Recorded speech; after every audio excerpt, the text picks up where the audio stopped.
Hello, everyone. How was your day 4 experience? I hope you have selected your top 5 employers to focus on. Today, we're going to talk about updating your resume. Every day, I post a short video covering one aspect of job search.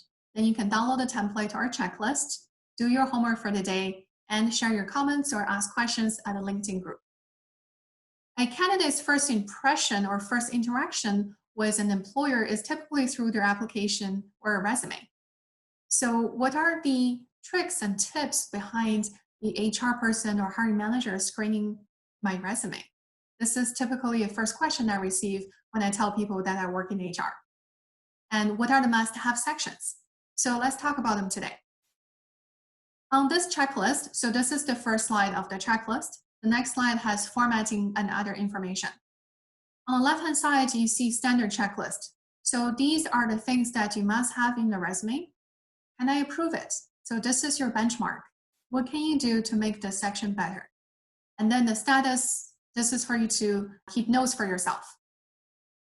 First of all, you want to have distinguished and clearly labeled sections on your resume. What are the sections you need to include? First of all, it's what we call a highlight section.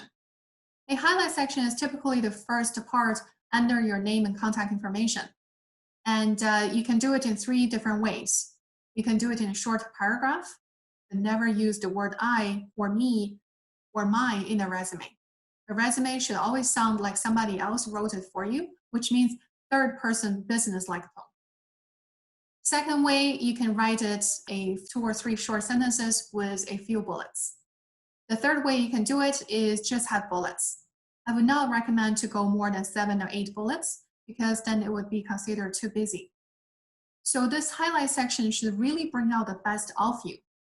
As an experienced recruiter, when we read this highlight section, we should be able to tell what you had done in the past and what you'll be capable of doing in the future. That's what highlight section is about. So make sure you do not include information that's not relevant to the job that you're applying for. And also professional experience section is rather important.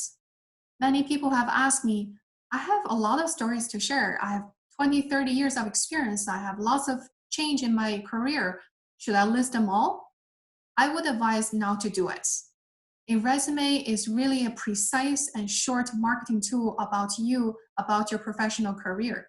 You want to include information that's relevant, transferable, and also more recent. So if you have to pick and choose, I would recommend the last 3 to 4 solid professional experience, list out the title, list out the company name, and also the dates. Don't worry about the days of the dates. If you have the month, year, 2 month, year on your resume, or if you have just a year to year kind of format for your employment dates, I think that's okay. If the employer is curious to know more details, they would ask you during an interview or during a reference check. You want to make sure on your professional experience section, you do not laundry list every single duty you had done in your past 3 or 4 experiences. Again, as an experienced recruiter, when we see the title and the kind of company that you have worked at, we can kind of guess what kind of job you had done. What we want to see is what sets you apart. What have you done that's above and beyond your job description?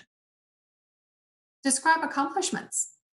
If you have supervised a project to be within timeline completed, and also you've saved the company $20,000, quantify it. I think that's a great accomplishment to describe. If you were an administrative professional, when you joined the company, your company were using the traditional paper filing system, and since you came along, you suggested to have electronic system, you hired a vendor, and also transferred all the files to the electronic system, hence your company has saved 10% in efficiency. I mean, you wouldn't describe it this long, but you get what I'm saying. You want to quantify your experiences and brag about those accomplishments that sets you apart from the other job seekers. You also want to describe your past work experiences in chronological order, which means reverse timeline. You want to have your most recent job on the top and least recent job experience on the bottom. Some people have done lots of volunteer work, and I really admire that. I think that's good to have on your resume. Let's say if you are students and you don't have a lot of work experience, volunteer experience is good to have.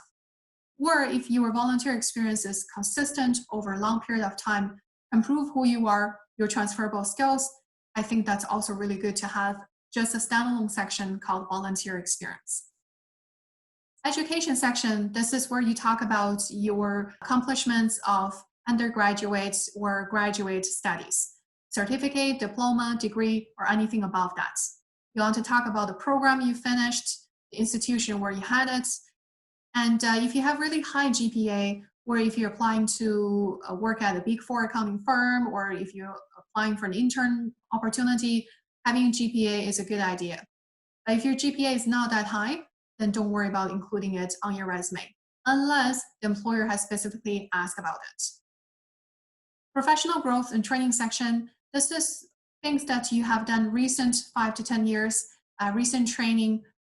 So for example, if you have accomplished confined space training certificates, or you have your PN designation or CPA designation, or you have finished your Canadian Securities course exam, these are the things that will fall under the professional growth and training section.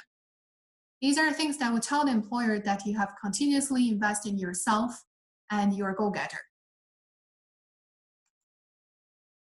Formatting.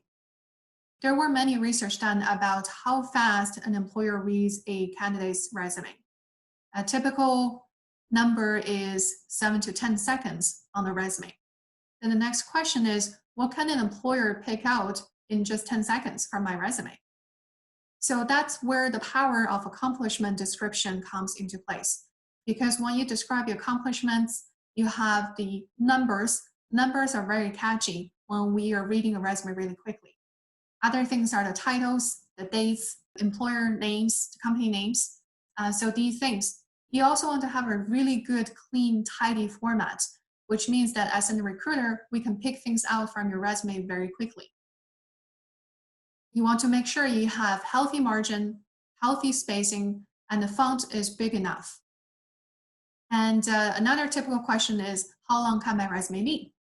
I've worked with many job seekers who have 10 and 20 years of great experiences, but this resume is not a place for you to tell your life story. If an employer has reviewed your life story, what's the incentive for them to call you for an interview to learn more about you? A resume is really a marketing tool to be precise and attractive enough for an employer to call you for an interview. If you have a book long of a resume, the employer don't even have time to finish it, then what's the point of submitting your resume? I would advise typically 1 to 2 pages resume. For senior, really senior level professionals or experts level professionals, 3 pages is still good. You want to have full pages, not 1.5 or 2.25. You want to have either 1 or 2 or 3 full pages of resume. I've seen an interesting trend that the executive level candidates these days will have shorter resumes. Interesting. And you do not want to have any really fancy formatting, graphs, charts, pictures, tables. These things might be okay if you're submitting your resume over an email using PDF, or if you're submitting resume by printing it out and sending it to somebody in person. But if you're submitting your resume online and the company use a computer system to read your resume, these fancy formats may not be favored, may not be understood by the computer. And always make sure you check the spelling and grammar. I was recently hiring for a position for one of my clients' organizations. And this position, we're asking someone with really great attention to detail and professional writing skills. After the initial screen, I took out 5 resumes that caught my attention, and then I thought I'm going to give a deeper read of each resume. This lady's resume was really well done, and she had great experience, very relevant to what we are looking for. Unfortunately, she spelled one of her past employers' company name wrong, and she also had a few spelling errors in another spot on her resume.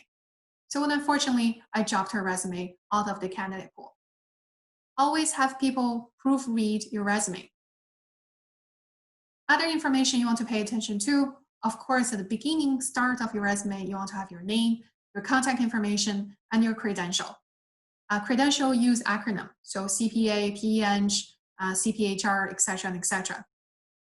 And relevant skills and tools. So if you have first-class driver's license, special computer programming language you are able to do, or other tools and equipment you can operate, these are things good to have, relevant to the job that you're applying for, to be included in your resume. It's okay to include under the highlight section, or if you create a separate section for it, that's okay too. Depends on the length and the format of your resume. And references. This is where I got a lot of questions as well. I've seen lots of junior, new graduates, or people who are switching industries intend to have their references as part of their resume. This way, they want to prove to their future employers that they have good characters, they have done a good job, because lots of people would testify for their past performances. In my personal opinion, I would not include references until I'm asked to do so. So that concludes our guidance video for today on updating the resume.